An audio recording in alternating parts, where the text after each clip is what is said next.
我们来祷告。天父上帝，感谢你给我们你的话语，让先知写下来在圣经里面，传到我们这个时代也可以读，可以学到你要我们了解的事情。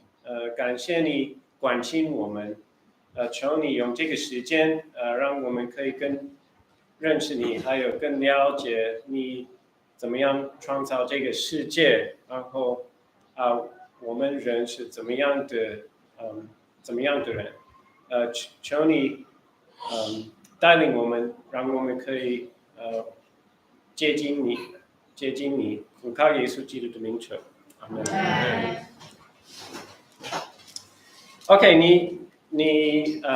你有可能已经有一些问题关于那个创世纪第1章、第2章那个时候，还有创造天地的圣经说的，还有你在念书的时候听教授教你的，因为有点看起来不一样，对不对？所以我要给大家先给大家一个时间，可以问一些问题，你很想要了解那个回答关于创世纪。然后等一下我会一起看圣经，然后I'll go through the answers as we look at the scripture. 等一下我们一起查考这些经文的时候，我们会回答各样的问题。But please ask the questions now that's on your thinking, so I know what you particularly want to hear. 请你们现在可以问你们想到的问题，让我可以知道你们对哪些东西特别有疑问。有没有？我可以问吗？那个诺亚不是进了我们那个方舟吗？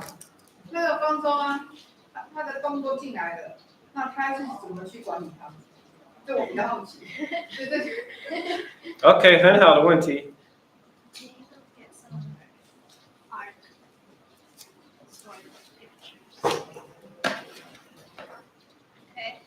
还有呢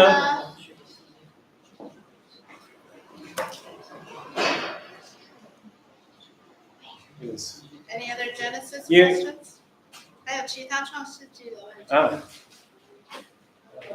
好像那个上帝在创造世界的时候，好像很容易就产生了光啊那些东西的。直到再往后面读的时候，感觉上帝在创建每个东西都特别的要费心，感觉好像是不同层级的。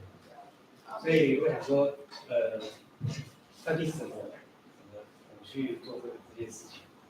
比如说，像我们知道的，这个世界就是我们现在看到的一些构成，那上帝去创造它，就让很轻松、很容易这样子。那可是我后面有时候发现，比如说可能谁，比如说什么陈他有多不好事情，所以上帝要旁边那一座城会特别的费力费劲这样子，感觉好像不是同一个。说处罚挪亚那时代。对，像是我记得有一个，这个回头看了一座城，然后它不变严肃。我的太太。对。所以你的问题是说，为什么上帝创造的时候看起来很轻松，用讲的就出来，但是后面面对人的罪的时候，上帝好像特别的费力费劲，没有那么轻松这样。对 OK， 第二个是。那个他第7章不是有个那个诺亚进方舟，它里面有就是他会找洁净的畜类和不洁净的畜类都要带进方舟。他既然可以选，他为什么会还要选一些不洁净的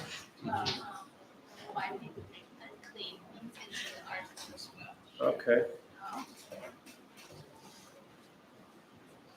第一次知道的问题。问得好。你这条应该是全部洁净。还有呢？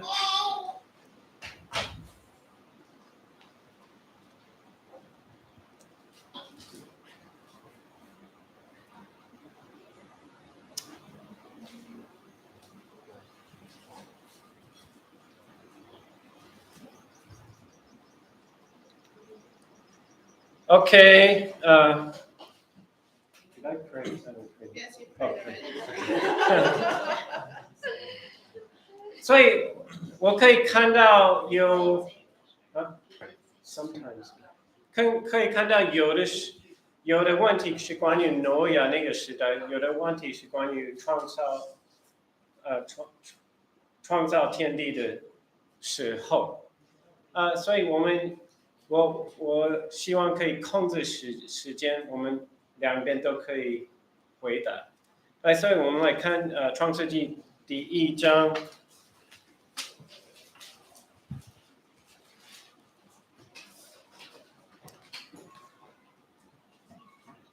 我们读这个经文之前，我要问一个问题，就是你在学校在科学的上课的时候，他们教导你什么关于这个宇宙是从哪里来的？然后人是哪里来的？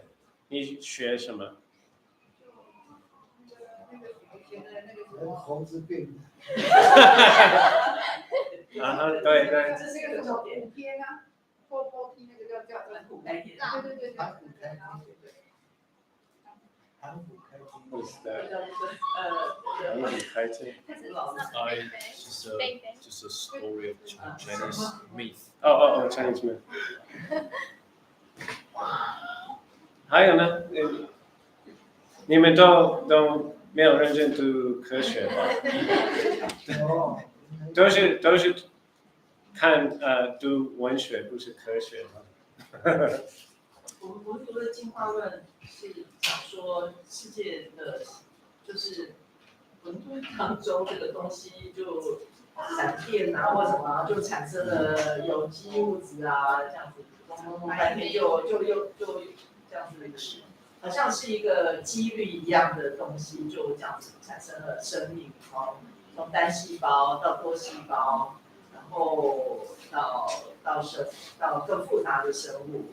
然后先海里先有，然后再从海里到陆地上，然后再经过时间演化，适者生存，然后物竞天择，然后一直到形成了我们现在的这个世界的样貌。那在这里面当中，人当然也是这一堆生物当中的，跟所有的生物都是这样子产生的。还有他们说这个地球多久年龄地球的年龄4 billion years 40亿年，然后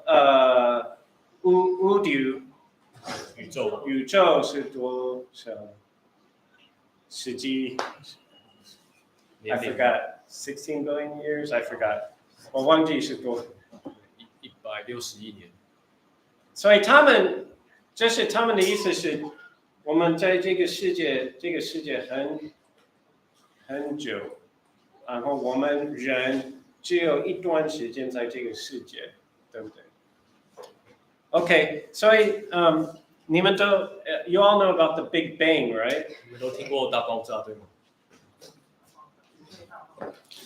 So this is what people believed. 这大家都很多人相信的东西。There was an infinitely small dot. 有一个无限小的小点， And it blew up. 然后它就爆炸， And that's where the universe came from. 这就是宇宙的起源。And then they said, over time, the different matter became stars and then planets. It was like dust, and then the gravity made it into a star and a planet. 所以他们也会相信说，就是这宇宙本来有很多的细小的灰尘，然后因为重力的缘故，把这些灰尘聚集在一起，就形成各样的星球。You've probably all seen these kind of cartoons in your 很多卡通都会演这样的情节，对吗？ Does this seem realistic? 这看起来熟悉吗？实际吗？ Now, the reason they said there's a Big Bang is because they think the universe is expanding.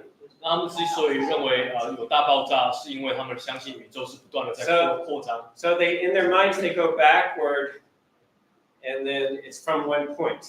所以他们就会用反方向的思考去想说这起源是什么？这起源就是一个小点，然后衍生成这么大的宇宙不断的扩张。They also have a theory about how fast light travels now. 他们也有一个理论，就是他们会说现在光运行的时间的速度是多快。And they can figure out how far away another star is. 所以他们就透过光速来推断那个星星有距离多远。And so they say the stars you see in the sky, that light is from 1 billion years before. 所以他们说or 1 million years 你看到那个 before. 星星，你看到那个星光呢，是几十亿年。光旅行了几十亿年才进到地球，我们才看得到这样。So the theory is the farther away you can see, the earlier that light comes from very early after the Big Bang. 所以他们的推论就是说，那个星球如果越远，那么你所看到的那星球的光，它就是越早发生的。So last year, I think it was last year, they sent a new space telescope called the James Webb Space Telescope.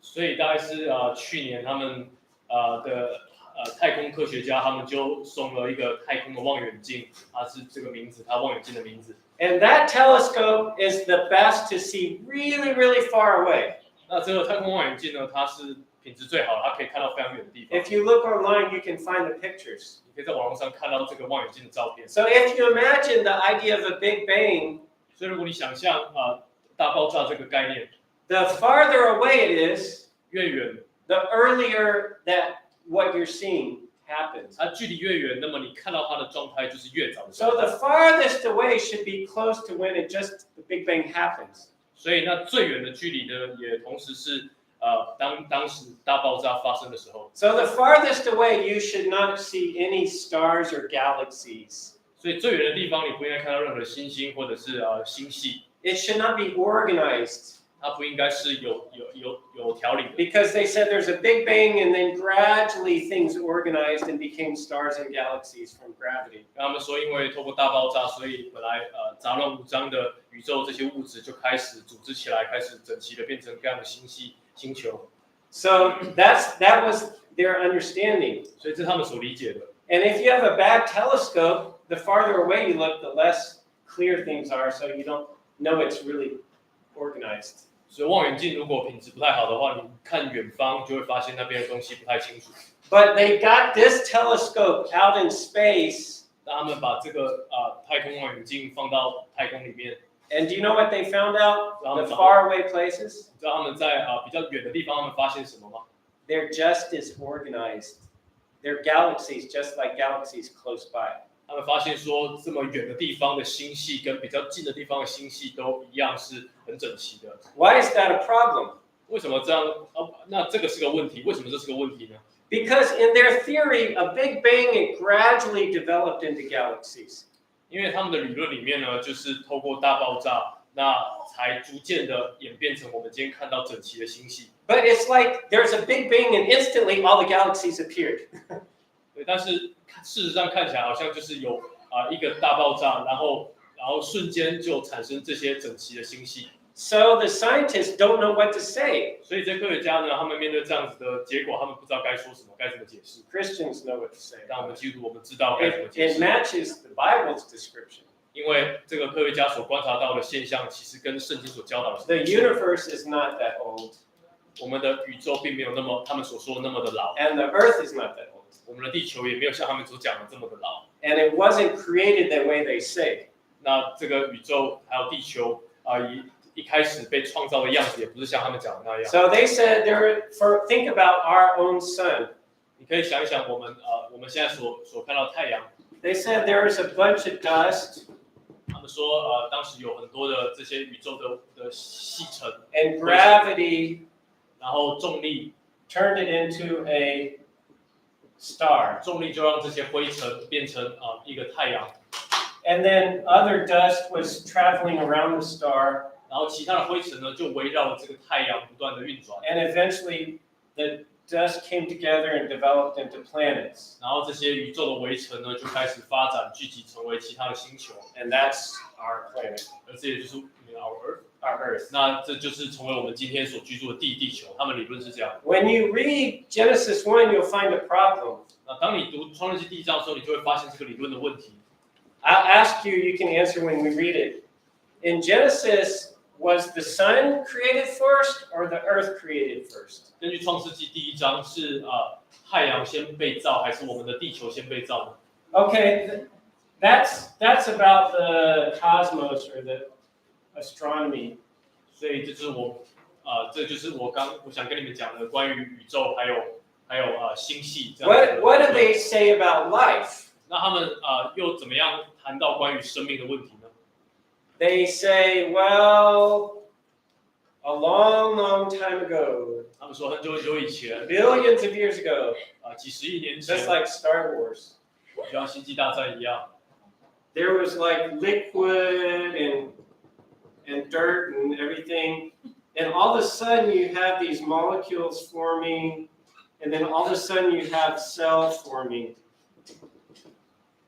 那他们说很久很久以前呢，就是宇宙什么都没有，只有这些细小的灰尘围成，然后但时间久了就发展成分子，然后分子就慢慢的发展成细胞。 And then the cells made friends with each other.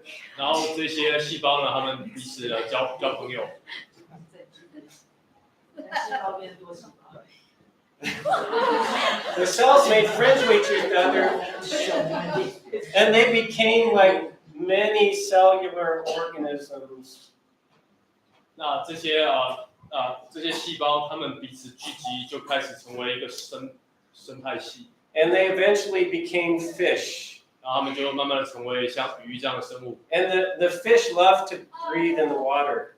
鱼喜欢在水里面呼吸。 But for some reason, a fish decided it can breathe on land, and so it crawled out of the water. 但因为某些原因，这鱼呢，它们决定，它们也想要在陆地上呼吸。 And then he 就爬 became 到 a 陆地上， frog or a lizard. 然后这鱼就慢慢的变成蜥蜴或者是青蛙。 And for some reason, the lizard decided it's too cold, so it needs to grow fur.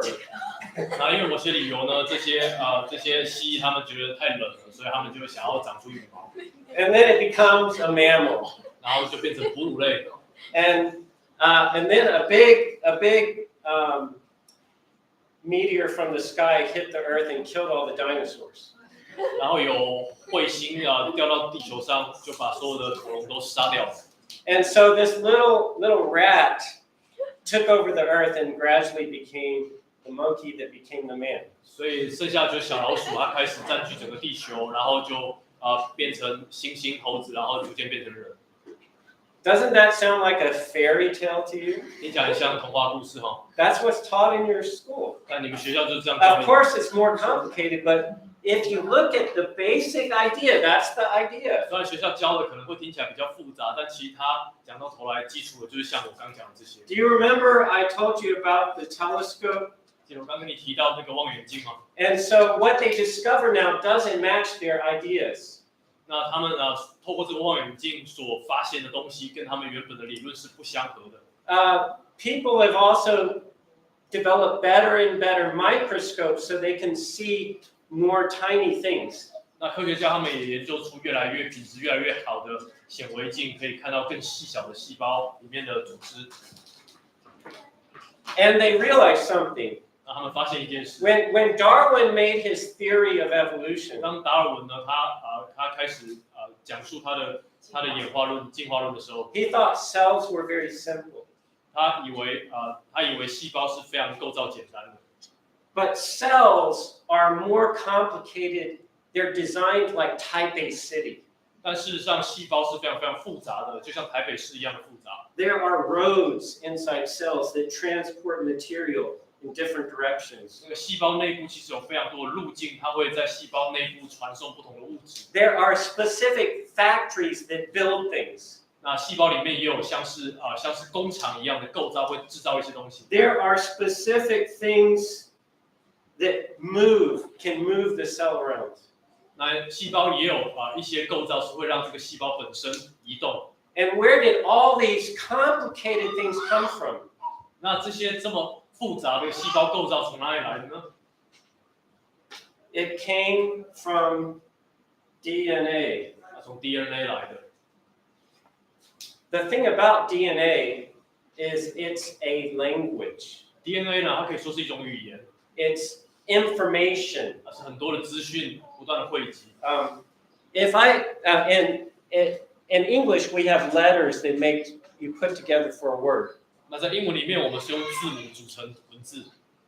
If I got a lot of letters and put them in a bag, 如果我把一堆字母放在一个袋子里面， how many letters is a book?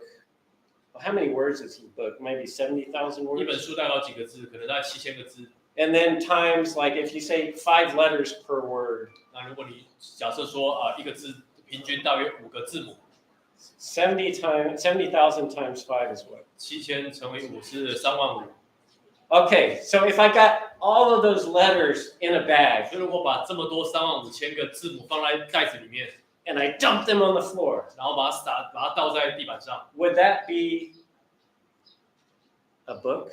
这会自动产生一本书吗？ No information there. 绝对不会，不会有这样的资讯。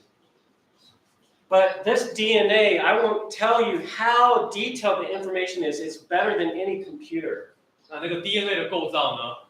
我都不用跟你说它里头传达的资讯是多么的丰富，但我可以跟你说，这 DNA 里头传达的资讯量比最好的电脑还要更多、更复杂。 But the DNA is more complicated than that.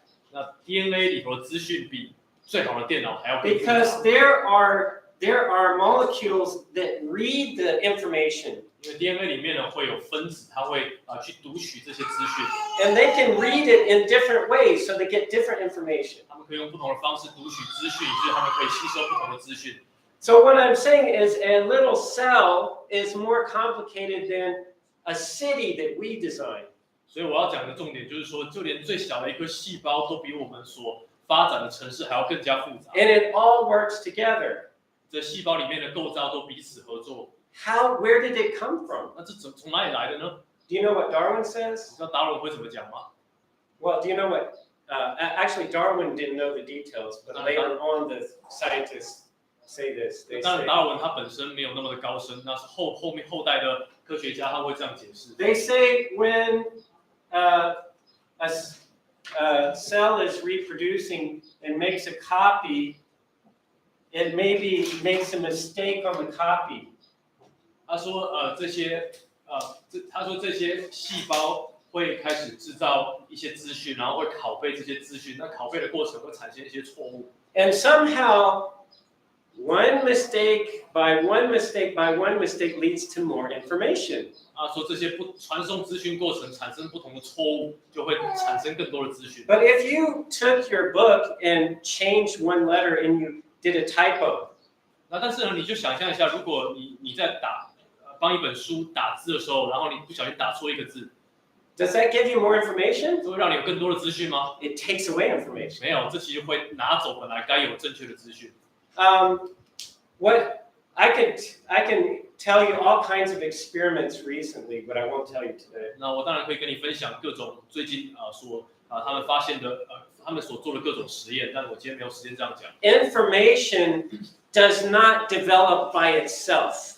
资讯呢是不会自己产生的， Information is designed by an intelligence. 资讯呢一定要有智慧、有思想的一个个体来产生。 Now, the scientists do not want to say there is a God. 那这些科学家呢，当然他们不想要说有一位上帝创造一切。 So what they do is they say, well, maybe you can't have evolution really quickly, but if we add enough time, and we can believe eventually something good would develop. 所以这些科学家呢，他们会说，或许演化不会这么快的发生，所以为了迎合这样子的前提，他们就说，有在很长的时间，几十亿年的过程中，就会慢慢的演化。 There are some microbiologists, 那有一些微生物学家， biochemists, 有一些微生物化学家， they have shown that some things in cells could not have evolved. They have proved it. 他们证明说，在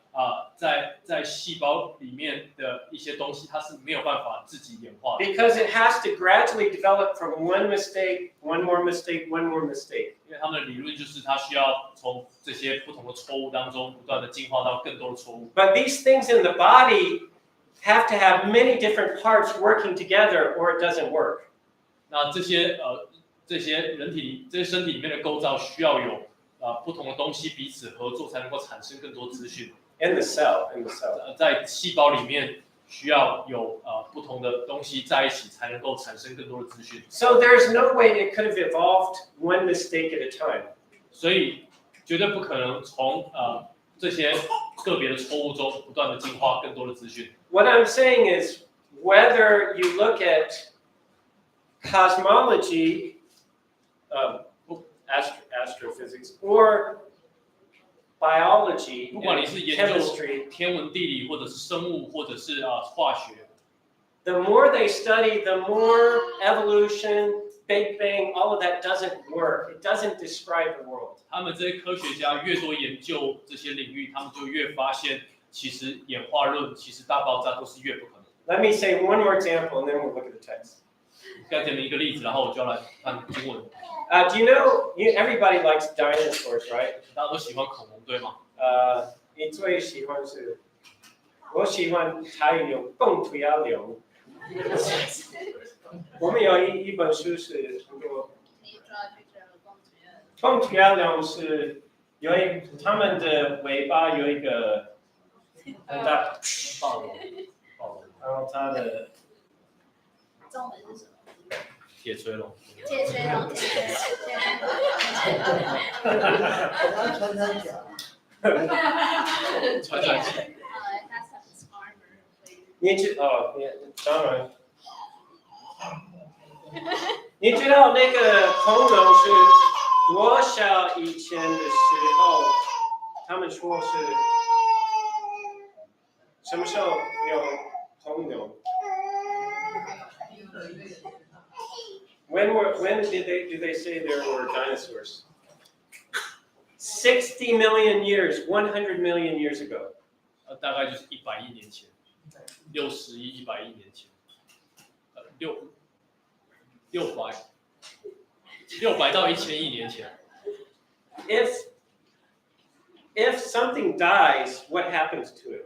所以如果一个东西死掉了会怎么样呢？ It rots. 它会腐烂。Even if there are no bacteria or things to eat it. 就算没有细菌去吃它，它也会烂 The 掉。 changes of heat and temperature will destroy all the soft 光 tissue. 是温度的改变就会让这些软的组织分解掉。Even if you wanted to give a lot of time, you could not go past 1 million years for a lot of the soft tissue. Maybe even 100,000 years would be too long to keep soft tissue. 所以如果你要假设有这么长的时间，这样几百万年、几亿年，那么这是完全不可能留住任何的身体的组织的。Starting in 2005, a scientist was looking at dinosaur bones. 那在2005年开始的时候，有些科学家就开始研究这些恐龙的骨头。 And they dissolved away the hard calcium.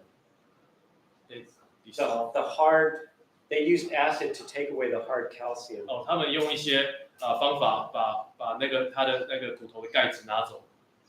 There shouldn't have been anything left if it's 60 million years old. 所以如果真的是已经6000年了，对不起，我刚刚数字讲错，应该是6000年。如果真的经过60 million years, 60 million, yeah. 6000万。大家来帮助我们看60 million 6000万啊，6000万啊6000万。 ，6000万。 60 million 6000万，不是 billion 是 million， 所以6000万。 Million. 所以如果真的是6000万这么长的时间，那么照理说，那个应该不会有任何的软组织继续的存在。 But she found blood cells, 但它竟然在这个恐龙的骨头里 soft 面 tissue. 发现血球，也就是血球就是某一种软组织。 Even if it was buried away and no animals could eat it, the vibrations, natural vibration would cause it to disintegrate. 那就算没有任何其他的细菌或者动物去吃恐龙的身体或骨头，但是经过这么久的时间，而且是有地底本身的热度，都会让这些软组织分解掉，但是他们仍然在里面发现软组织。Do you know what they found in a coal mine in Canada? 你知道他们在加拿大的那个煤矿坑里面发现什么吗？ They didn't find a dinosaur with a dinosaur's bones. 他们没有发现恐龙的骨头， They found a dinosaur's skin 他们发 and 现 gut still existing. gut Gut 那个里面的胃肠蛋嘛，内脏。内脏。他们发现那个恐龙的皮肤还有它的内脏。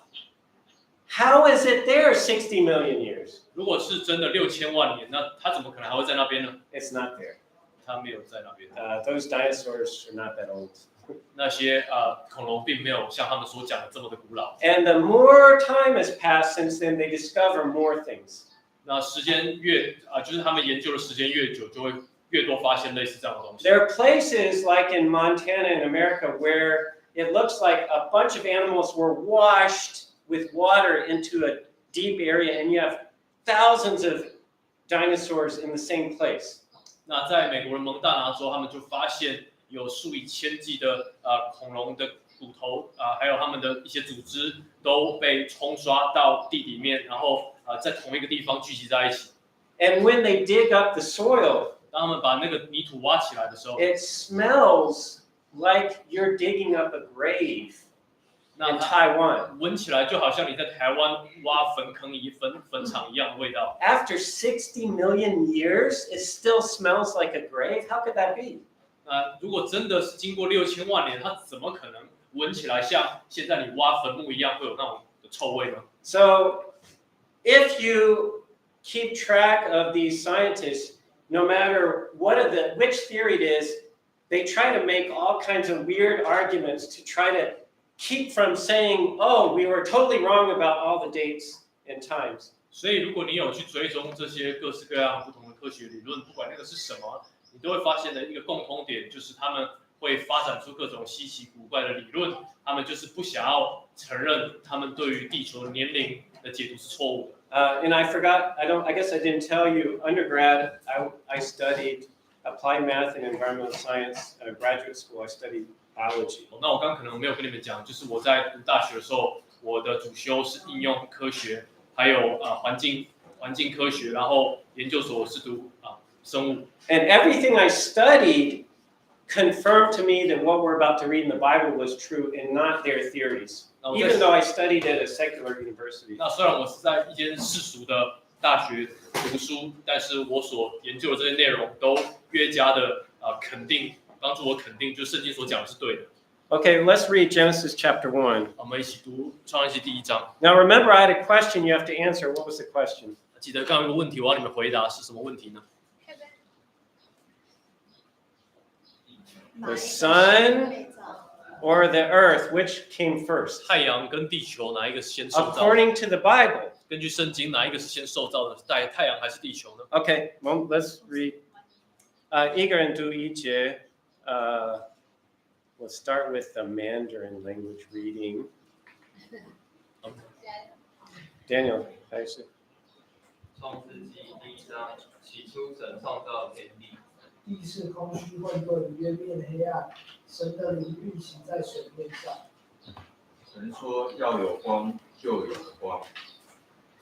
神看光是好的，就把光暗分开了。时称光为昼，天暗为夜，有晚上有早晨，这是头一日。神说诸水之间要有空气，将水分为上下。神就造出了空气，将空气以下的水、空气以上的水分开了。第8节。事就这样成了。神称空气为天，有晚上，有早晨，是第2日。第9。Christy 说天下的水要聚在一处，使旱地露出来，事就这样成了。神称旱地为地，称水的去处为海。神看着是好的。神说地要发生青草和结种子的菜蔬，并结果子的树木，各从其类，果子都包着核，事就这样成了。于是地发生了青草和结种子的菜蔬，各从其类；并结果子的树木各从其类，果子都包着核。神看着是好。有晚上，有早晨，是第三日。说天上平常之中要有光，可以分昼夜，日期要定节律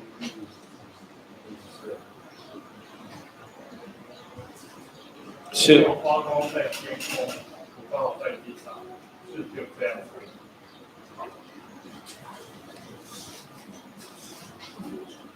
16节。于是神造了2个大光，大的管昼，小的管夜，各造众星。神把他们安置在天上的穹苍中，来照亮大地，管理昼夜，分别明暗，神看着是好的。有晚上，有早晨，是第4日。OK， 我们等一下。所以 ，What was made first, the earth or the sun？ 是地球或太阳哪一个先被造呢？ What was made first, plants or the sun？ 所以是星球是地球还是太阳哪一个先被造呢？ Plant， 是植物还是太阳哪一个先受造呢？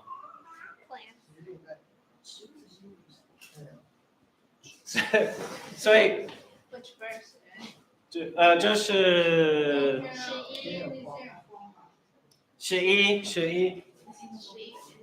11节是还没有太阳的时候。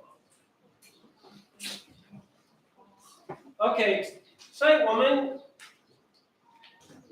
I heard too many pastors say, "Oh, you guys know the Bible is not a science textbook." 我听过太多牧师会讲这样的话，说你知道圣经不是科学教科书。That's not the point. 但这不是重点。The point is when God does talk about science, what God says is true.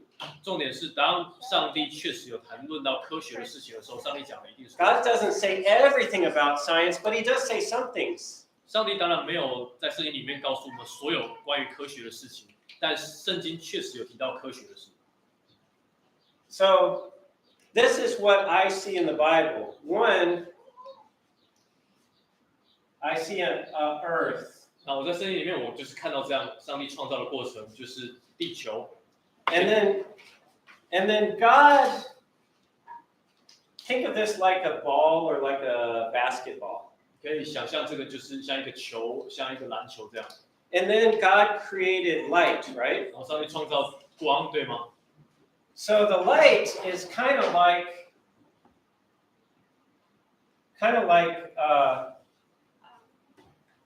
water and air. So if you put a basketball in water, you can make it spin, right?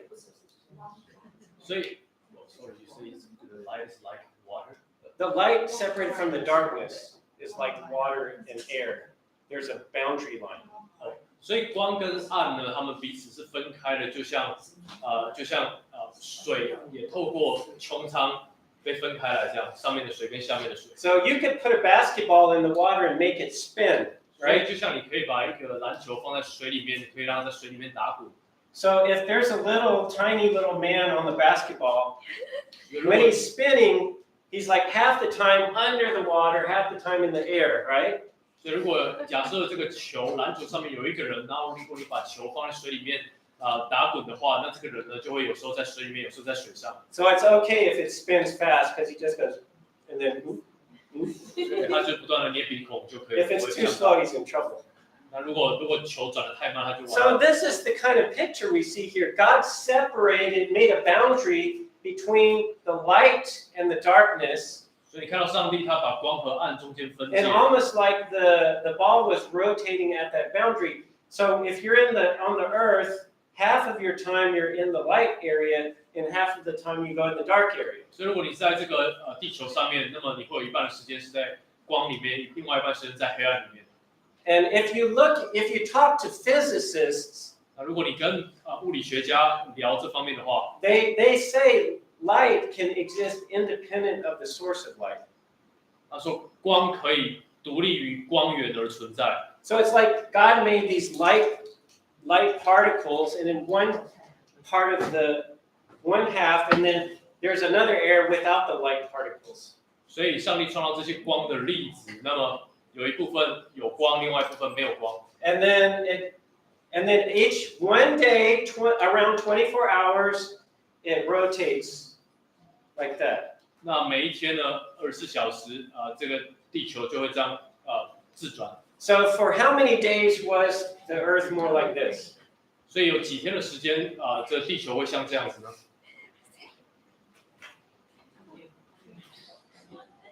？3 days.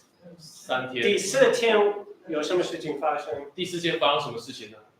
发生什么事情？ The lights. God made the design more complicated. 上帝让这个设计更复杂一点。He created sources of the light. 他创造了光体，就是会产生光的光源，就是光体。And so a man standing on the earth could see a great light during the day and a lesser light at night. 所以当一个人他站在地球上的时候，他就可以在白天的时候看到一个比较亮的光体，然后晚上看到一个比较没那么亮的光体。Now, of course, we know that the light from the moon comes from the sunlight and reflects. 当然，我们也知道月球的光呢是从太阳的光反射而来的。That doesn't contradict our text. 而这一点都没有跟我们的经文有任何的相冲。 The text is talking about what you can see in the sky. 因为这经文告诉我们是你可以在天空上看到的东西。So God designed the nighttime from the earth to have the moon and stars.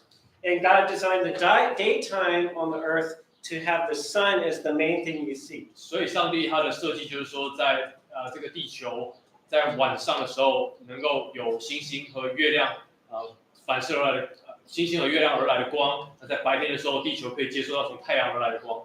So from day 3 to day 4, God changed the design of the universe. 所以从第3天进到第4天，上帝就把这个宇宙的一些设计改变了。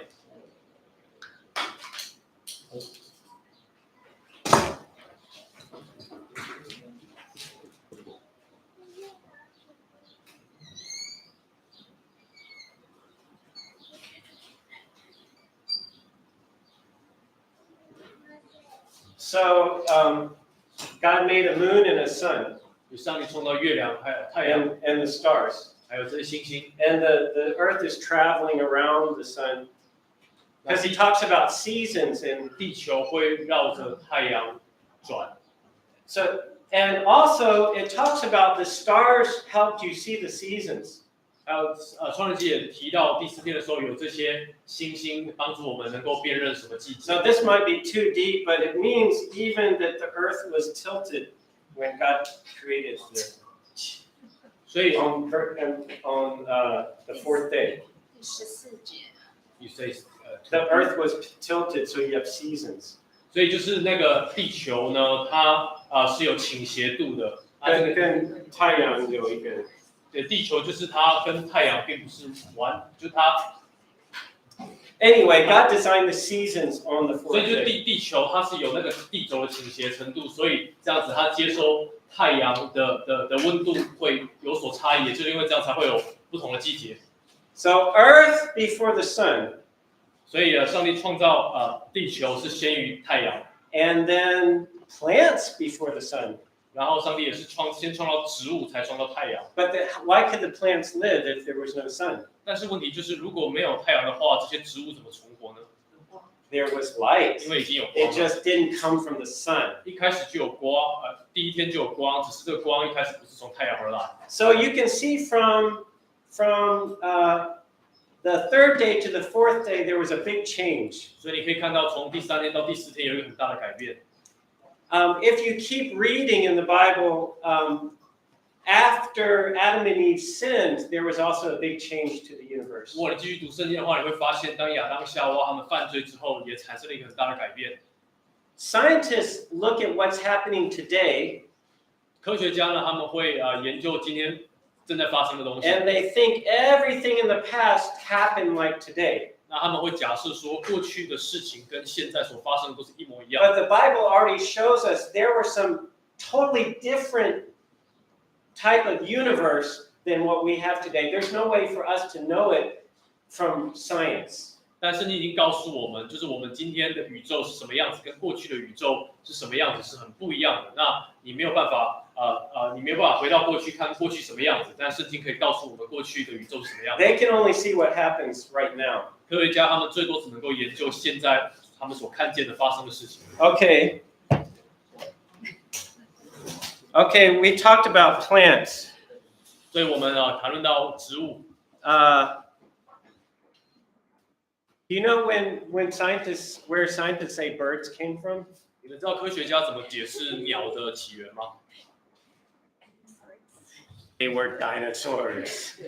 他们一开始是恐龙， And then their scales became feathers. 然后他们的鳞片就变成羽毛。 Okay, let's take a look. 那我们一起看一下创世纪。 You know, dinosaurs are land animals, right? 恐龙是陆地的动物，对吗？ Look at verse 20. 看20节。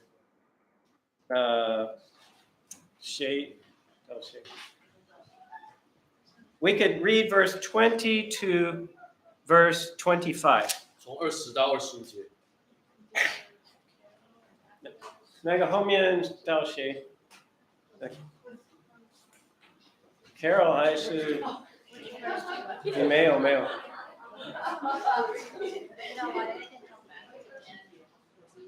人说，水要多多滋生有生命的物，要有雀鸟飞在地面以上，天空之中。神就造出大鱼和水中所滋生各样有生命的动物，各从其类；又造出各样飞鸟，各从其类。神看着是好。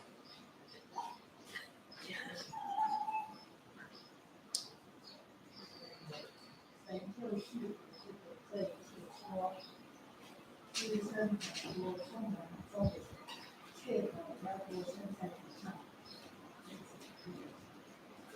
2分节，有晚上有早晨，是第5日。神说，必要安舒。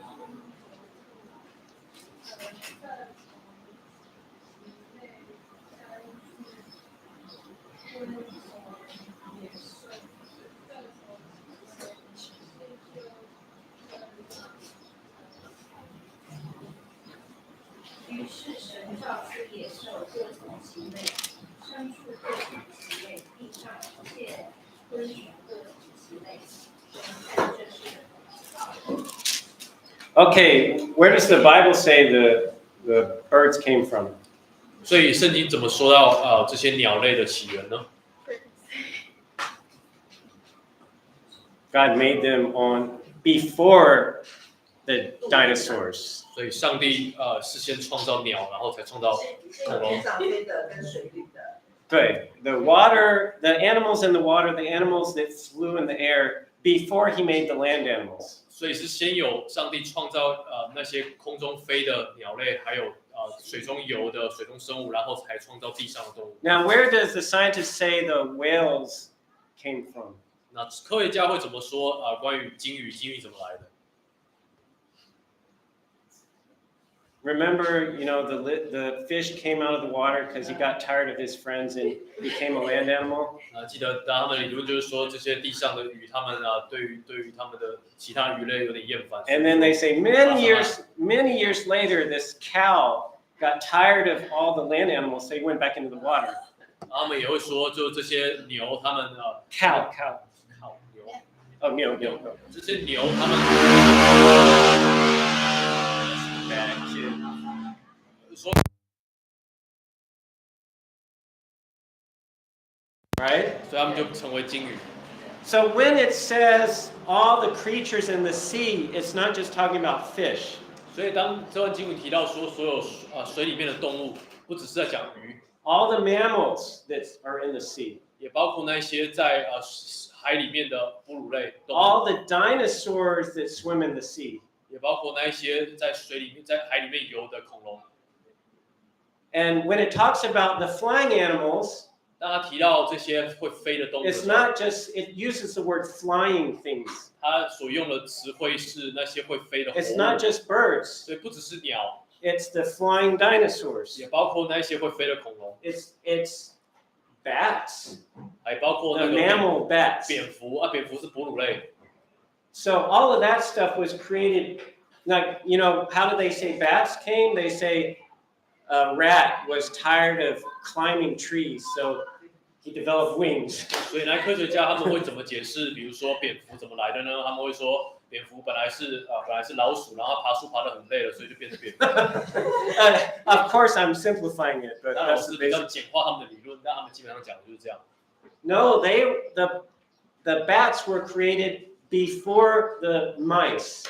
但事实上是这些蝙蝠呢是先被造的，然后老鼠是后来才被造的，老鼠是第6天的，蝙蝠是第5天。 And then the last creature created was man. 那最后受造的生物是什么呢？就是人类。 Look at verse 26. 26节。到谁？我们可以从 Daniel。 26节，神说：“我们要照着我们的形象，按着我们的样式造人，使他们管理海里的鱼、空中的鸟、地上的牲畜和全地，并地上所爬的一切昆虫。” 27。神就照着自己的形象造人，百姓照着他的形象造男造女。神就赐福给他们，又对他们说：“要生养众多，遍满地面，治理这地。” 也要管理海里的鱼、空中的鸟和地上各样行动的活物。Okay. Where do scientists say man comes from? 所以科学家会怎么解释人类的起源呢？ Some ape-like creature, right? 从那些猿类变成的。 Don't you see all those pictures of skulls that are kind of in between man and apes, right, in the textbooks? 他们会跟你说，你有没有发现这些猿类，他们的头骨看起来就是像猩猩跟人类之间。You might have heard of the animal Lucy. 叫 Lucy. 你可能有听过一种动物叫露西。 Not really.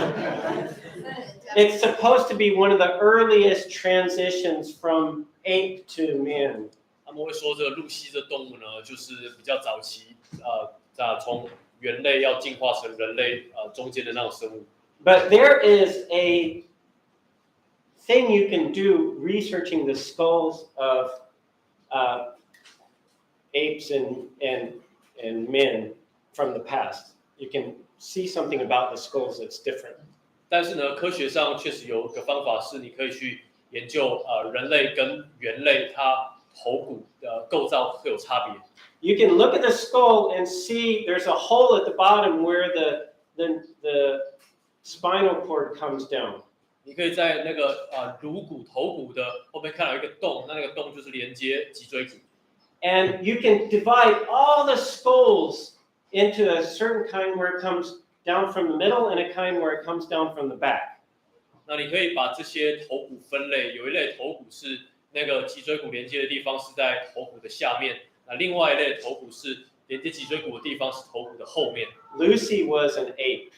那 Lucy 很明显的它是猿类，它是猩猩类。You can divide them. So what you need to realize is there were many different kinds of people in the past, but many people died out. 那所以你要了解的就是说，在过去有很多不一样种类的人，那这些不同种类的人呢，他们都死掉了，死光了。So the people we have today has less genetic diversity, less information than the people of the past. 所以今天现存的这些人种，比起过去的人种，还要有更少的基因复杂性。There were probably a lot smaller people, a lot taller people. In the past. 那过去呢，有更多就是长得很高的人，或者是很矮的人。You've heard of the name Neanderthal? 有没有听过？对，你听过这种人种的名称叫尼安德塔人？ It's just a race of people. 那它就是很单纯，就是某一种。It's an ethnic. It's a group of people. 它就是很单纯，就是某一个族群人种的人。Just like I look very different than Taiwanese. 就像我白人跟台湾人长得不一样。Now there was a greater genetic diversity back then, so you might have had groups that looked more different than we look more similar. 所以在古早以前呢，会有更多种人种的复杂性，所以那时候的人看起来彼此会更多的差异。But you can check their skull. 但你可以去看他们的颅骨。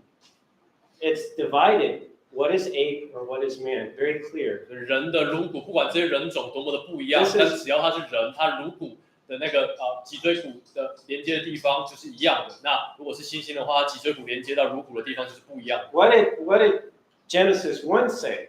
创世纪第1章说什么呢 God made mankind separate from animals. 上帝创造人类跟创造动物是不一样的两类。 What is special about man? 人有什么特别的呢 What does it say here? 这边他讲什么呢？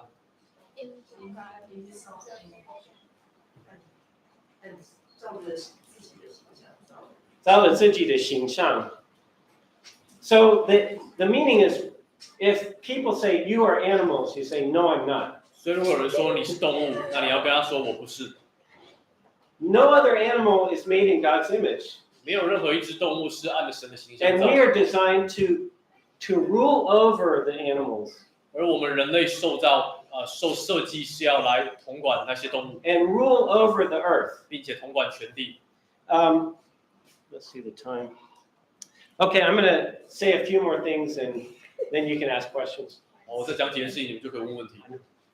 It's been 50 minutes.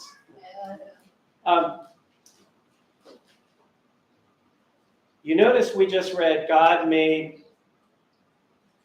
the man ruler over all the animals. 所以我们刚刚读到说，上帝创造人就是要去管理其他的动物。 And he made one man, one woman.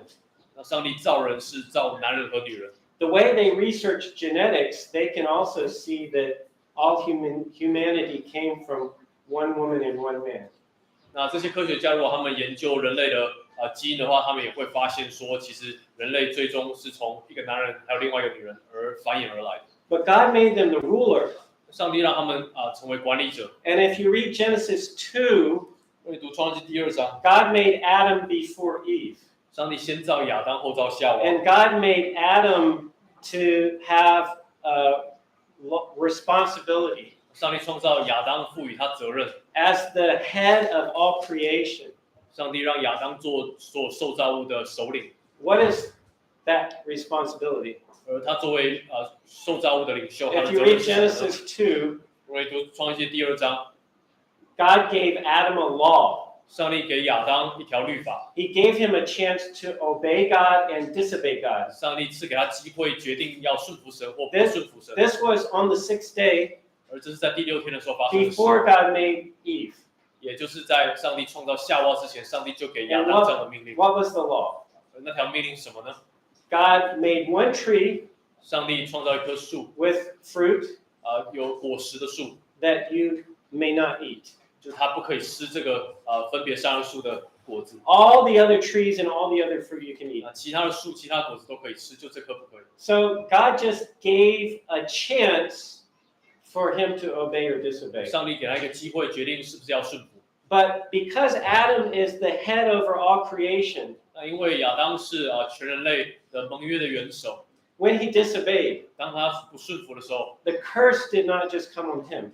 当他不顺服的时候，上帝的咒诅不只是临到他， It came on everything under him. 咒诅也临到所有在亚当权柄之下的万物， The animals, 包括动物、 the plants, 植物、 the universe, 整个宇宙， and all his descendants. 还有亚当所有的后裔， And that changed everything. 这改变了一切。 So before, if you read carefully, before Adam sinned, animals and mankind only ate plants. 所以如果你仔细读的话，你会发现在亚当夏娃堕落犯罪以前，不管是人或动物，他们只吃植物。 And then after Adam sinned, they began killing each other. 那亚当犯罪之后这些人类跟动物就开始彼此残杀。 And if you go to the time of Noah, 如果你去看挪亚的时代， God said after Noah people can eat animals too. 在挪亚之后，上帝就让人类可以吃动物。So before Noah, people were not supposed to eat animals. 在挪亚之前呢，他们是不应该吃动物的。We need to eat animals. 而我们是需要吃动物 because our bodies are cursed. 因为我们的身体是受咒诅。And we can't make all the nutrients we need just from eating plants. 我们如果只吃植物的话，我们没有办法，人体没办法产生所有我们需要的养分。We don't digest things as well as Adam digested things. 我们的消化功能没有像亚当堕落前的消化功能那么好。We're missing enzymes that Adam had. 我们有一些酵素有一些亚当他身体里面才有的酵素是我们没有。After Adam's sin, we began to have more and more genetic defects. 亚当犯罪堕落之后，以后的人类我们就开始有更多基因上，每一个世代的人都有更多基因上的缺陷。And that means, of course, we are not going to live as long as Adam lived. 那这意味着我们当然没有办法像亚当一样活那么久。So you read Genesis chapter 1 to Genesis chapter 6, and some of them lived 800 years, 900 years. 所以如果你读创世纪前面几章，你就会发现有些人活到900多岁，有些人活到800多岁。The entire world's genetics were better than now. The fruit was better. The plants were better. The people had better genes. 所以在古代的时候，人类还没有堕落的时候，他们有比我们更好的果实，比我们更好的基因库。There was not as much pollution. 那时候也没有那么多的污染。They lived a lot longer. 他们比我们活得更长久。But this is not a fairy story. 但这不是童话故事。This is logical. This makes sense. 这是合乎逻辑的，这是有道理。And then the people spread around the earth. 当人类开始遍布全地的时候。And then at Noah's time, there was only one family that was faithful to God. 在挪亚的时代的时候，只有一个家庭是对上帝忠心的。Just think about it. If all over the world, just your family was the one. 你就想象一下，如果全世界只有你们家是对上帝忠诚的。So even though Noah had 3 sons, and those 3 sons had different wives. 所以即使挪亚有3个不一样的儿子，而这些儿子都有不同的老婆。They also lost a lot of genetic information at that time. 那他们那个时候仍然失去了很多基因库。And if you look at the ages after Noah, 所以如果你 down to Abraham and then down to Isaac and then down to 所以如 Jacob. 果你看挪亚的后代，他们的岁数，包括亚伯拉罕，包括以撒雅各他们的岁数， You can use math. 你可以算一下数学。And you see an exponential decrease down to about 120 years from Noah, and then it slowly decreased like that over the 可以 generations. 看到挪亚他本来可以活几百岁了，但是从他之后的后代就开始年龄慢慢的岁数慢慢的寿命慢慢的下降到大概就120岁。It totally makes sense from a scientific perspective. 从科学角度来说，这完全是有道理。So that's my summary. You want to ask any questions? 这是我的摘要，你可以问。I haven't talked about the flood yet. 我还没有讲到关于大洪水的问题。Please ask. About Genesis. Oh, one more thing. In Genesis 1, when it uses the word day there, it says the first day, the second day. 所以当创世纪第1章提到这是第1天，这是第2天的时候，那个 And it 天， says evening and morning. 然后他也提到早晨晚上。There is no way to say that was longer than one day. 你没有任何的理由可以说那个1天、2天是超过没有任何理由说那个1天是比我们现在1天还要更长。God created the world in 6 days. 上帝是透过6天来创造世界。A lot of Christians want to say they don't get it from the Bible, they get it from outside, and they change the way they look at the Bible. 很多基督徒呢，他们从圣经以外的一些资讯来重新解释圣经里面对于这6天的理解。 Even a lot of pastors. 真的很多牧师也是这样。 And they say, oh, Genesis 1, it wasn't talking about a day like we have a day. 他们会说创世纪所提到那个一天两天，跟我们今天的一天两天是不同的理解、不同的解释。But if there's anywhere in the Bible where a day is clearly a day, it's Genesis 1. 但如果圣经里面有在任何一处教导关于一天是怎么样子的，最清楚的地方就是创世纪第1章，就是很明确，就是我们的一天。An alternating time of light and darkness. 因为你可以清楚看到它有白天晚上的交替，它就是一天。It counts the first day, the second day, the third day. 它也计算第一天、第二天、第三天。It's very clear. 所以非常清楚，它跟我们所理解的一天两天是一样的。Even in my denomination, there are pastors who listen to science and they ignore the clear teaching in the Bible about this. 那即使是在我在美国的这个宗派，这个教会的宗派，他们也有很多的牧师，他们会听科学家讲的一些各种理论，然后他们却忽略圣经里头对于一天两天，上帝用6天创造世界这样教导的。Some of you have heard of Tim Keller. 你们很多人可能听过 Tim Keller 这个名字。He died recently. 他最近过世了。He wanted to make the elites in New York accept Christianity. 他为了要让这些纽约的知识分子能够印象深刻听他讲。He wanted them willing to listen to the gospel. 他为了让这些人能够愿意听福音。And he compromised on evolution. 他就是透过演化论这样的方式妥协了创世纪第1章的教导。But it's too clear. There's no way to deny Genesis 1. 但创世纪第1章的教导实在是太清楚了，你没有办法用任何的方式去否定它。Genesis 2 describes what happened on the 6th day. Genesis chapter 2. 创世纪的第2章呢，就在描述第6天发生的事情。Because it's describing what happened when God made the man and the woman. 因为他在描述当上帝创造男人和女人的时候发生什么事情。Okay, any questions? 有问题吗？ Because one of them says there's a tree of knowledge of good Mm-hmm. and there's a tree of life. Mm-hmm. So, like, are there 2 trees? Well, there was only one tree that you're not allowed to eat from. Yeah. And so, could they eat the tree of life? At that time, they could eat it. Yeah. When they And then they were kicked out of Eden, so they couldn't eat it. 所以上帝他那时候创造各样的树都可以吃的，除了一棵就是分别善恶树的果子，他不可以吃。但因为他们吃了，所以就被从伊甸园里头赶出去，然后他们就不能够再吃那生命树的果子。You know, death is a curse, but it's also like a blessing. 那死亡对我们来说它是咒诅，但对我们来说也是祝福。Why? 为什么呢？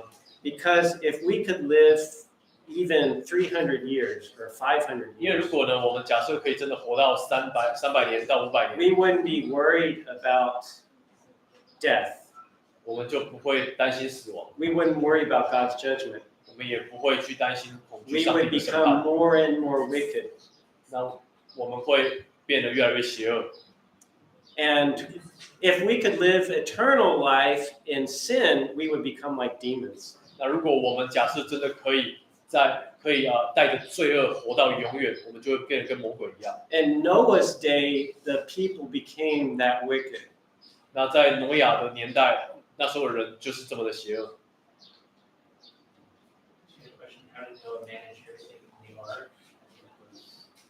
Oh. Okay, we haven't read Noah's Ark, but I can answer the question. The question is, how did Noah manage the animals on the ark? 问题是挪亚在方舟里面是怎么样管理这么多的动物？ First of all, we know God brought the animals to the ark. Noah didn't have to go catch all the animals. 第一个我们需要了解的是，圣经告诉我们，上帝亲自把这些动物带进方舟，挪亚他自己并不需要去找这些动物。 I don't want to have to catch a roach. 我也不想要去抓这些动物。蟑螂。So Noah prepared the ark, but he didn't have to catch the animals. 所以挪亚他预备了这艘方舟，但他不需要自己去抓动物。 The animals were brought according to kind.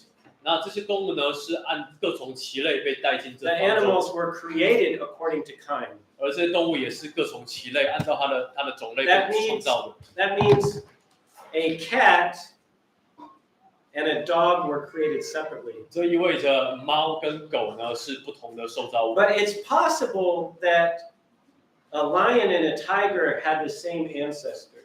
但是很有可能的事情是，老虎跟狮子它们有同样的祖先。But as they were separated in time, they lost genetic information, and then later on they could not be interbreed. 那另外可能性就是，当时间演进的过程，老虎跟狮子它们逐渐的失去了一些基因库的内容，所以它们就再也没有办法彼此交配，繁衍。So all the bears might have originally just had one bear. 所以我们今天看到这些熊类，它们很有可能一开始在挪亚的年代是有同样的祖先。And that bear had more genetic information than the bears today. 而当年的那个熊的祖先呢，会比今天的熊还有更丰富的基因库。I mean, we have people that look very different, right? 我们今天你也看到人长得都很不一样。There was a dog kind. 那也有狗类。The wolves and the dogs were from the same ancestors. 狼跟狗也很有可能是有同样的祖先。So that's the way the Bible describes it. 那这也是圣经所描述的。There is a place in Kentucky. 在肯塔基州，美国肯塔基州有一个地方 called the Creation Museum. 它有一个博物馆叫做创造博物馆。And they have another one called the Ark Encounter. 那有另外一个博物馆，它叫做挪亚方舟博物馆。And they built an ark according to the size of the Bible. 所以他们按照圣经所记载的这些方舟的尺寸那他们就模造出一艘方舟。And they have scientists doing research of how it would have worked, how it might have worked. 那他们也找了一群科学家来研究就是这艘方舟在过去是有可能是怎么样运作的。So during the flood, they were in the ark, half a year, a long, long time. What do you do with all the waste and fresh water, all those things? 比如说这艘方舟，当它在水上漂流的时候，长达大概半年之久。那他们在船上怎么处理干净的饮水，还有这些屎尿的东西？ And it makes sense. What their ideas make sense. 那他们所想出来的理论是很有道理的。Originally, I was thinking maybe God made all the animals sleep the whole time. 那一开始我以为有可能上帝让这些方舟上的动物都睡着了。But they did research to see what if the animals were in cages, how could the people keep them? 那但他们就去研究说，如果这些动物呢，它被养在方舟里面的笼子，那这方舟上的这些人，他会怎么样来管理这些动物 ？They also did research how many animals could be there. 他们研究到底有多少动物可以进到方舟。And it's all very logical and it's very reasonable. 那这研究的结果让我们看到它是非常的合理，非常的合逻辑的。挪亚有3个儿子跟太太，如果他们都分配工作的话，每天需要做什么东西是有可能，就是以科学把它算出来，他们是有办法处理所有的这些动物。Okay. 刚才他说的重点就是，不是我们所看到的每一种动物都有在，可是每一种动物的祖先都有在。洁净跟不洁净的。Oh, so God had extra clean animals brought on the ark. Extra clean animals, more. They only had 2 of each kind, a male and female of each kind. But for the clean animals, they had like 7 of each kind. 所以方舟上的动物呢，如果是洁净的动物，那它就会有比较多对这样。那不洁净的就比较少对。Why? 为什么呢 God brought 1 of each kind to keep the animals alive after the flood. 所以上帝把每一类的动物都带进方舟，好让他们在洪水过后仍然能够继续的繁衍。God brought extra clean animals. 那上帝他却把那些比较洁净的动物多带了几对上方舟。Some of them could be used as sacrifice. 以至于他们这些洁净的动物可以用来献祭。I remember right after Adam and Eve sinned, and then remember their first son Cain and Abel. Abel brought a sacrifice of an animal. 那记得亚当夏娃他们的孩子该隐跟亚伯，那亚伯他确实也献祭，那他献祭当然就要动物。So probably there was a sacrifice. 所以很有可能那个年代就已经亚伯该隐的年代就已经有献祭的行动。But so let's look at one thing about the flood. 所以我们看一件关于洪水的事情。Let's look Genesis chapter 7. 创世纪第7章。Verse 13. 13节。And down to verse 20. Oh, verse 24. 13节到24节。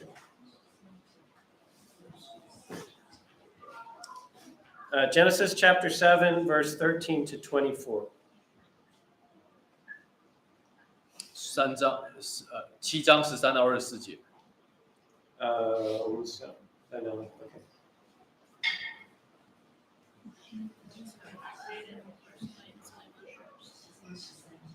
(13 to 24).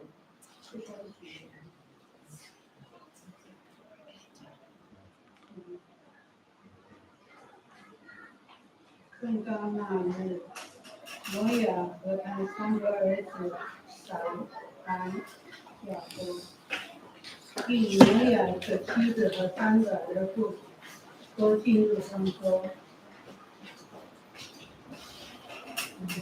14节。让百兽各从其类，一切牲畜各从其类，他在地上的昆虫各从其类，一切群鸟各从其类，都进入方舟。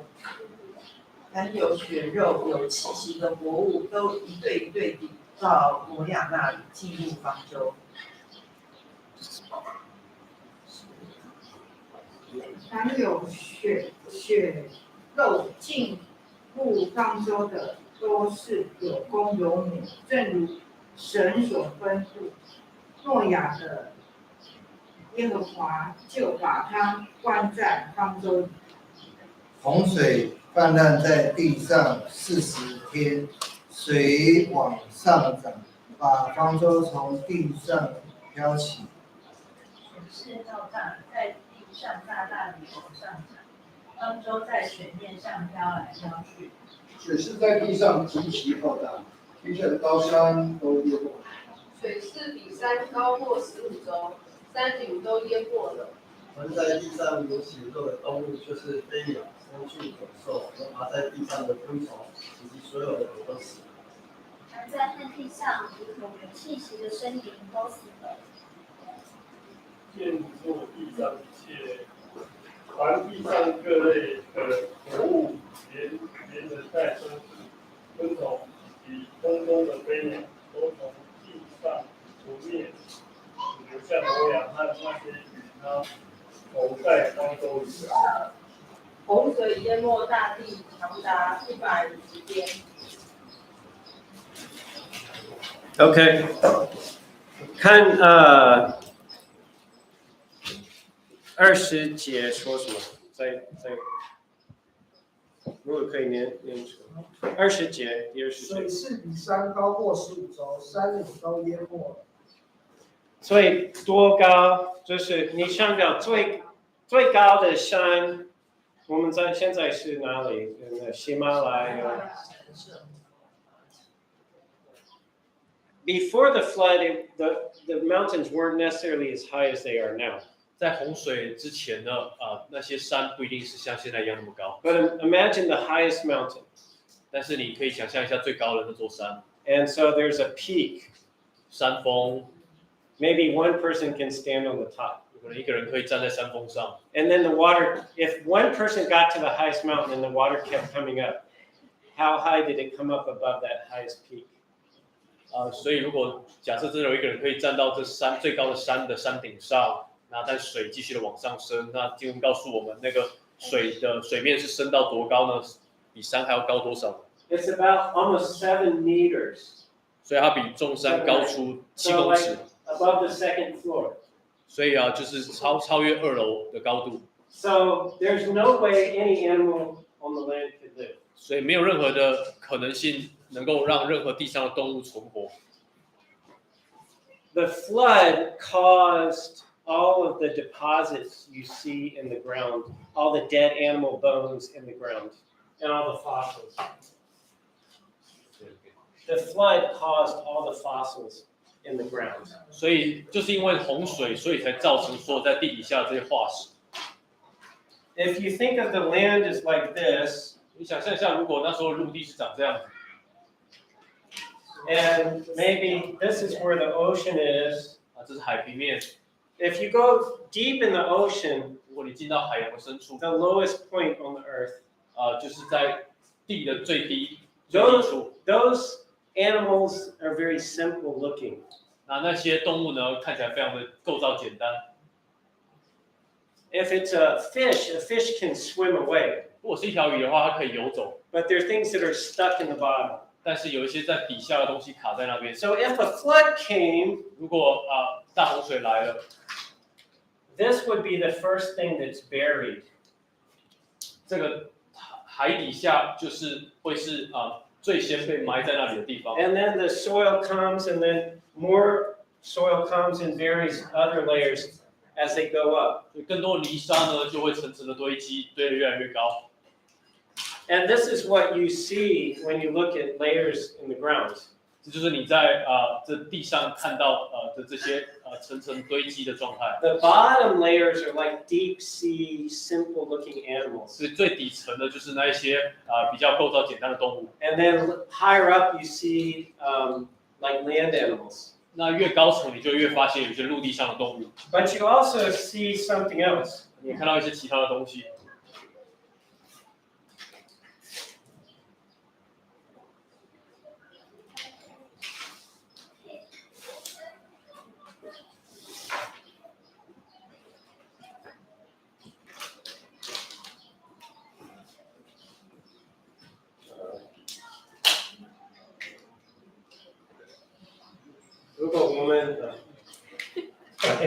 如果我们现在是在这边，然后大家 they drill a hole and they find oil or coal. 所以如果他们在地表的比较上面的地方，让他们挖一个洞，就会挖到石油。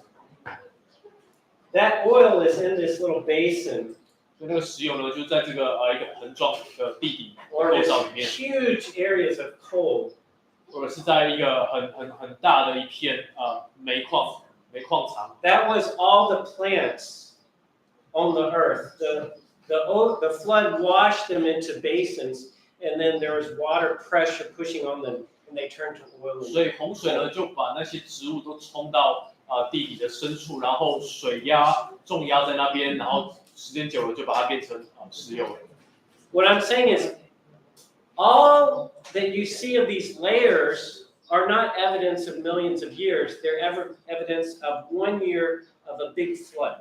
所以我要讲的重点就是，你看到这些地层有很多层不同的东西堆叠在一起，这些一点都不能够证明这个地球已经有几十亿年的寿命，这只能够证明说有1年的时间，因为这个大洪水它冲刷把东西堆在地底下，然后因为高压而产生这些石油。And if you go to the Grand Canyon, 如果你去美国的大峡谷， the layers are very clearly separated. 那些岩层呢是非常的清楚的分层开来。 Like the waters washed something in, and then waters came and washed another layer in like this. 所以就是因为水的冲刷，把不同的东西冲到同一个地方堆积在一起。 And it's not like millions of years. 那一点都不是几百万年。 If there were millions of years, why are the layers exactly perfectly separated? 如果已经有几百万年的时间过去了，为什么这些岩层仍然能够这么完美的分层开来？ So I'll stop there. 我就停在这边。Sorry, market tired. If you have particular questions about things you've studied or heard, I can probably answer them. 所以如果你有曾经读过一些东西，你觉得有疑惑，我仍然可以回答你这样。 What's the conclusion? 所以结论是什么呢？ The earth, if you calculate the Bible all the different ages when they had a child and that child had a child and that child had a 所以 child. 如果你要计算地球年龄，那你就需要透过去计算圣经里面有了这些家谱，谁生谁，过了几年几岁，把它全部加总在一起。About 6,000 to 7,000 years old. 那所以这个地球年龄差不多就大概只有6000到7000年之间。That's it. 就是6000到7000年之间。And the flood happened maybe 4,500 years ago. 那大洪水发生年代大概是在4500年前。That's when all the dinosaurs were buried. 那这也是呢，所有的恐龙被埋起来的那时候。But not all of them were killed. 但当然不是所有的恐龙都在当然不是所有的恐龙都被杀死了。Because they came on the ark too. 因为他们也有些恐龙，也有些是进到方舟里头。Not when they were big, when they were younger, they weren't as big. 当然不是当他们是成年的恐龙、大只的恐龙才被进去方，而是当他们还小只的时候，他们就被送进方舟。And that's probably why there are so many stories in so many cultures about dragons. 那这大概也是为什么在许多地方的文化的传说都会提到龙。Because they did see dinosaurs. 因为他们当时古代人确实有看到恐龙。And some of the earliest stories are all about these hunters that killed the dinosaurs so that you can move into the area. 那有一些古老的故事也告诉你，就是一些猎人他们会杀死恐龙，以至于他们能够搬到那本来恐龙居住的地方。And when you read in Genesis about Nimrod, he might have been one of those kind of hunters. 那当你读到创世纪里面有一个人叫宁录的时候，他有可能就是这样子猎杀恐龙的猎人。He killed them all. He might have killed them all so that the people could settle the area. 他有可能就是把恐龙杀掉，所以人们才能够定居在那个本来恐龙居住的地方。Like our dog barks at everybody.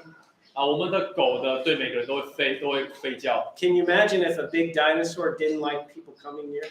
你可以想象，如果一只恐龙坐在这边，然后不喜欢人靠近，会怎么样吗？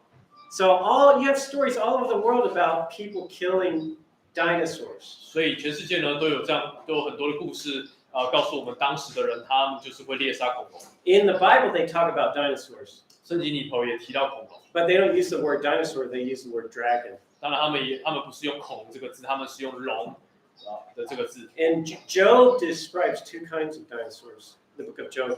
约伯记就提到2种恐龙。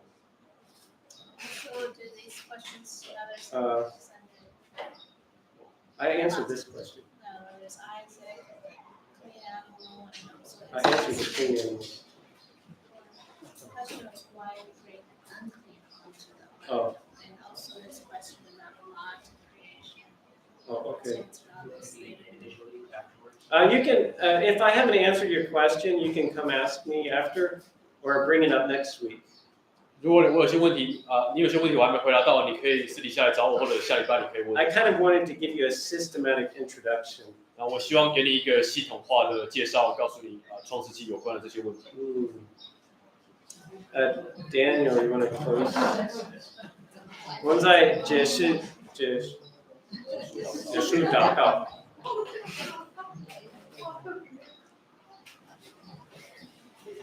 天父，感谢你让我们在礼拜天的下午，那透过牧师我们来了解你所创造的天地万物，让我们知道，你造我们是特别的，是按着形象造的，所以让我们可以因着了解你的创造，还有你的奇妙的计划，让我们可以更多的来敬畏你，并且了解你要在我们身上所做的美意，让我们可以更多的来遵行的话。